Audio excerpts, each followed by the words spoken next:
When creating Excel dashboards, one of the most challenging parts is designing the dashboard, especially if you don't consider yourself to be a designer. So in this video, I'm going to show you how we can use AI to help speed up the process. So let's get to it. All right, so this is a three-step process. Now for this video, we're really going to focus on step 2, which is designing the dashboard. However, you might not be able to upload your data to a large language model due to privacy concerns, so we'll first take a look at how to generate a fake data set that mimics your data. So we'll jump over to ChatGPT to create the fake data set. Now you can use any large language model here. In fact, later in the video, I'm going to show how to use Claude and Gemini as well. But here I'm just going to paste in my prompt, and this prompt says I'd like to get your help creating a fake data set. And then in square brackets here, this is where you can change this to your own data. So I'll make this available and put a link in the description below where you can download the prompts I use in this video. But here you just want to be descriptive on what your data contains without giving away any private information. And you can even include things like seasonality or other trends that will help mimic your own data. And then one little pro tip here, at the end of most of my prompts, I also ask if ChatGPT has any questions, and this just prevents it from making any assumptions about my prompt. So we'll go ahead and kick that off. And no questions here, gives me a nice little summary. I'll go ahead and say CSV file is great. And we'll go ahead and kick that off. If you're wondering how I'm doing speech to text, I use an app called WhisperFlow, and I'll put a link in the description on that as well. And that took about a minute, and ChatGPT has a file that we can download. And here is the data. Always a good idea to spot check it. So if we jump down to the bottom, you can see that we have 3,000 rows. I'm also going to turn the filters on with Control-Shift-L and just check the employee column. I asked for 10 different employees, and you can see that we have those here. Now, if you did want to make changes, this is the point where you could go back to ChatGPT and ask for changes, but I think this is good enough for now, so we'll move on to the next step. Okay, so we've generated our data, and now we're going to move on to designing our dashboard. So I'm going to start with Claude. Claude's a great alternative to ChatGPT, but I will show how to do this with ChatGPT and Gemini as well. So the first thing I'm going to do is just attach that file, the file that I just downloaded. I'm going to go ahead and attach it here, and then I'm going to paste in my prompt. And this is a longer prompt, but again, I'll put a link in the description where you can download this. And here I'm just prompting it to help me design a dashboard for the attached data set. And really most of the prompt is explaining what the dashboard should contain and who it's for. So depending on who your audience is, you might want to keep the dashboard very simple. And that's what I do here. I just describe the audience, and then I specify what I want the dashboard to contain, a few charts, but I also leave it up to Claude to provide some additional charts or metrics that might be interesting. Keep the dashboard simple. If you have a brand color palette, you can attach it or specify it here. In this case, I don't, so I'm just going to delete that line. Again, anything in square brackets you can customize. And then I just say consider data visualization best practices when designing, and that this will also be built in Excel eventually, so take that into consideration. But right now I'm specifying the output as an interactive web page. And that's so we can iterate on this design quickly. And I'll explain more about this as we go. At the bottom here, again, I just ask if it has any questions. So we'll go ahead and kick that off. And if you are familiar with Claude, I'm using Sonnet here. You could use Opus for this. I found it really doesn't matter. All of these models have gotten really, really good. And if you're not familiar with the models from Anthropic and Claude, then don't worry about that at all. And I should also note that everything I show in this video can be done with the free versions of these models. Okay, so that took a few minutes. Claude has finished up, and here we have our dashboard on the right side of the page. Now this is a web page. It's essentially coded up a web page, and it looks great. It has these cards across the top and then several charts down below. But if there's anything you don't like, this is where we can quickly iterate. So here I'm going to go back over to Claude, and I'm going to say, this looks great overall. Can we use less colors in the revenue by team member chart, and then also add a chart that analyzes the weather data? And I'll go ahead and kick that off. So here Claude is actually going to modify the existing web page. You can see that doing that right now.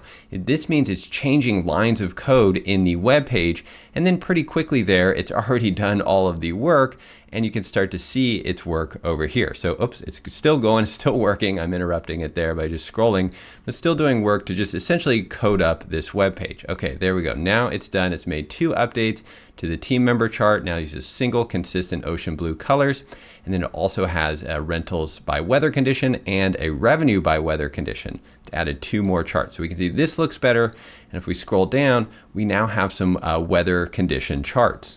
And the main reason I like to use AI for this is how quick the iteration is. So I don't have to go rebuild all of this in Excel. I can do it right here, see how everything looks, and just use natural language to make changes.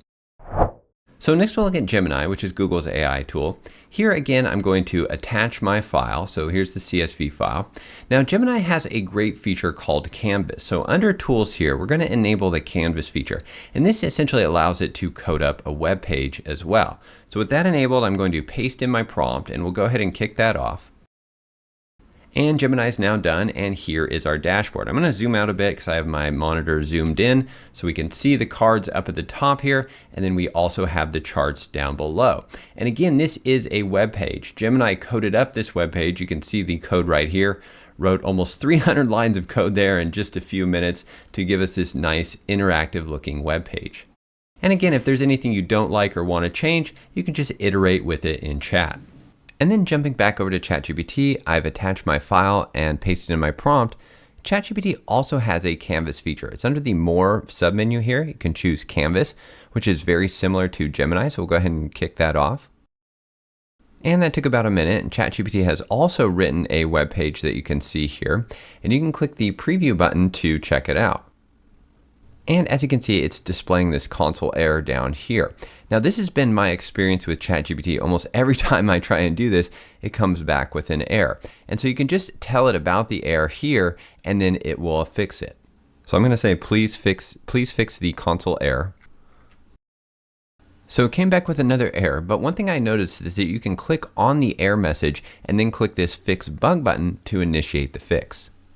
And this doesn't necessarily mean that ChatGPT is a bad model. There are probably things I could add to my initial prompt to prevent this, but it would be nice if this was not a recurring issue. Okay, so it's finally working, and here is the dashboard. Again, cards across the top. Here it has a chart measure where we can actually select between rental count and revenue, which is kind of cool. And then we have the charts down below. And then at the very bottom, it has some additional open questions before finalizing. Now, every time you run this, you're going to get a different result. And I actually think that's a good thing, especially in the design process, because we have a lot of different options here, a lot of different designs that we can pull from for our final dashboard. Here's the first one from Claude. Here's another one from Claude, has a bit more of a business or corporate feel to it. Here's one from ChatGPT, and another one from ChatGPT, and then finally one from Gemini. And remember that I didn't specify a color palette in my initial prompt, so that's why the colors are different between all the designs. So leave a comment below with which one is your favorite, and I'll do a follow-up video where I build out the entire dashboard in Excel step by step for whichever one gets the most votes. As I mentioned at the beginning, for this video we spent most of the time designing the dashboard, but of course you'll also need to build it in Excel. And here you have options of using AI or building it manually or doing a combination of both. So here I asked Copilot to create the dashboard in Excel, and it did a pretty good job of the overall dashboard, getting the charts, the cards up at the top, and over on the right side here we have some slicers. So these are all built based on pivot tables and pivot charts, which is great. And that's what I would use even if I was building this out manually, is pivot tables and pivot charts. And even though I don't love the look of the dashboard, I think it could be cleaned up quite a bit here. This is a great start from Copilot, and I could manually take over from here to further modify it or ask Copilot to make some changes. So again, let me know which one of these designs is your favorite, and then I'll do a follow-up video where I build it out in Excel. So AI is a fantastic way to quickly iterate on the dashboard design process. And one other pro tip is to get feedback from your boss and coworkers on those designs before spending time building them in Excel. As I mentioned, pivot tables are my preferred method for building dashboards, and if you want to learn more about them, then check out this video next. If you enjoyed this video, hit the like button and consider subscribing. Thanks again for watching, have a great day, and I'll see you in the next video.